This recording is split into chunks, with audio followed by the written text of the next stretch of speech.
শুভ সকাল গ্যাস। দেখেন আজকে আমরা চলে আসলাম শহর থেকে প্রায় ২.৫ কিলোমিটার দূরে, তারও বেশি।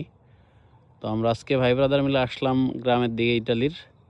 এটা ইতালির ছোট্ট একটা গ্রাম, খুব অল্প মানুষের বসবাস। এটা একটা ফসলের জমি, কৃষক ফসল রোপণ করেছে এখানে। আর ওই দূরে দেখা যায় পাহাড়। এই পুরো গ্রামটার চারপাশে পাহাড়ে ঘেরা। মিষ্টি রোদের সাথে হালকা বাতাস, পরিবেশটা আজকে খুব সুন্দর। দেখেন এখানে ছোট্ট একটা বাড়ি, একদম ছোট্ট বাড়ি, অল্প কিছু মানুষের বসবাস। গ্রামটা অনেক সুন্দর। তো আজকে রবিবার, আমাদের অফ ডে। দেখেন মনোমুগ্ধকর করা একটা বাড়ি। এই ডিসেম্বর মাসে তাদের ধর্মীয় অনুষ্ঠানের কারণে তারা প্রত্যেকটা বাড়ি এভাবে সাজিয়েছে। বাড়িটা খুব সুন্দর, ছোট্ট একটা বাড়ি, অল্প মানুষের বসবাস। তাদের ক্রিসমাসের পোশাক, তাদের বাড়িটা অত্যন্ত সুন্দর। সাইডেই আছে বিভিন্ন গাছপালা দিয়ে বাসাটা সাজাইছে তারা। পাশে এটা একটা মাঠ, খুব সুন্দর। আজকের পরিবেশটা অনেক সুন্দর, মনোমুগ্ধকর। আজকে ঠান্ডাও বেশি নেই, খুব সুন্দর মিষ্টি রোদের সাথে হালকা বাতাস। একটা মনোমুগ্ধকর একটা পরিবেশটা আসলে অত্যন্ত সুন্দর। রাস্তা, এটা একদম প্রত্যন্ত একটা গ্রামাঞ্চল ইতালির। এখানে অল্প কিছু মানুষের বসবাস। গ্রামটা অসম্ভব সুন্দর। দেখেন এই বাড়িতে ঢোকার গেট, এটা আর একটা বাড়ি। এদিকে কিছু জমি, একটা জমিতে কৃষক ফসল রোপণ করছে, বাকি জমিগুলো ওইদিকে পতিত, কোনো ফসল তারা রোপণ করে নাই। ওই যে দূরে বাড়িগুলো দেখা যাচ্ছে, ছোট্ট গ্রামটা একদম ছোট্ট। যারা আসলে এরকম প্রাকৃতিক পরিবেশ পছন্দ করে তাদের এইখানে বসবাস করা উচিত।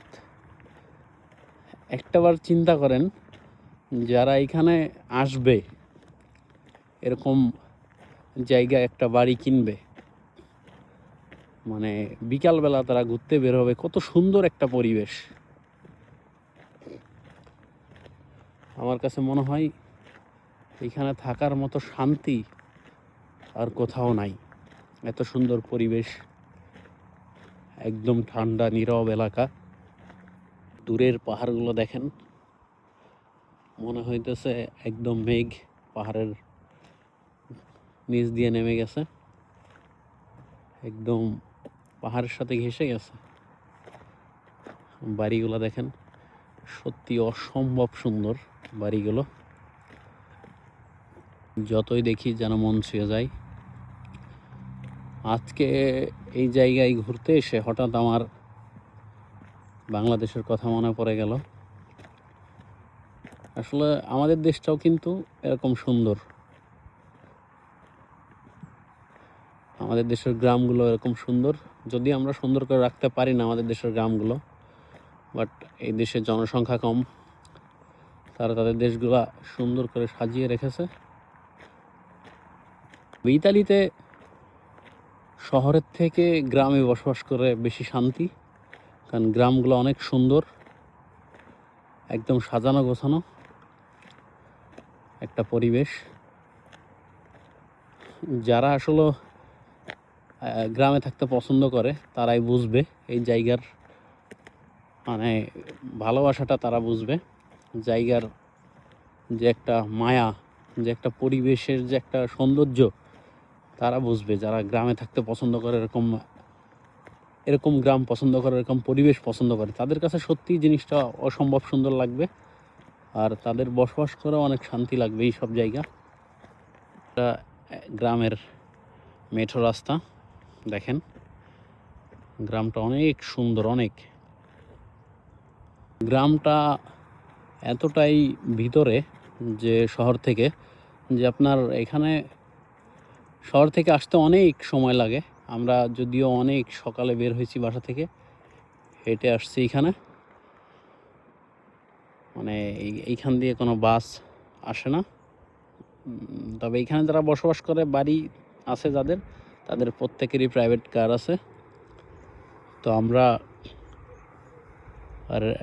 রেল লাইনে আসছি, স্টেশনে এসে কিছুক্ষণ ট্রেনে চড়ে আসলাম। আসার পর ট্রেন থেকে নেমে এদিকে হাঁটতে হাঁটতে চলে আসছি। শহর থেকে যদিও অনেকটা দূরে এটা। এখানে এটা গ্রামের আরও ছোট্ট একটা বাড়ি, গাছপালা দিয়ে ঘেরা, বাড়ির চারপাশ।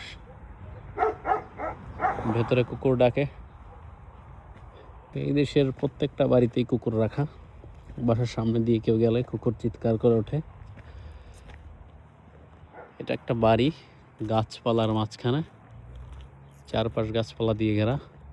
বাড়িটা ছোট্ট, দেখাই যায় না বাড়িটা সাইড থেকে, কারণ চারপাশে গাছপালা দিয়ে ঘেরা। আজকে পরিবেশটা এত সুন্দর যে কোনো ঠান্ডা নেই, কুয়াশা নেই, একদম মিষ্টি রোদ, হালকা বাতাস।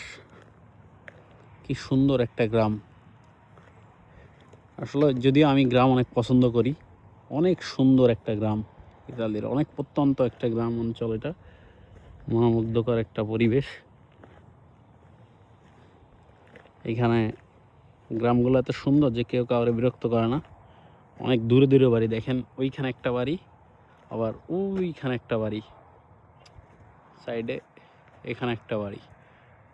বাড়িগুলো কত দূরত্ব, ঝামেলার কোনো সম্ভাবনাই নাই কারোর সাথে। আর এই দেশের মানুষ কখনোই কারোর সাথে ঝামেলায় জড়ায় না। তারা অনেক আন্তরিকতার সাথে কথা বলে।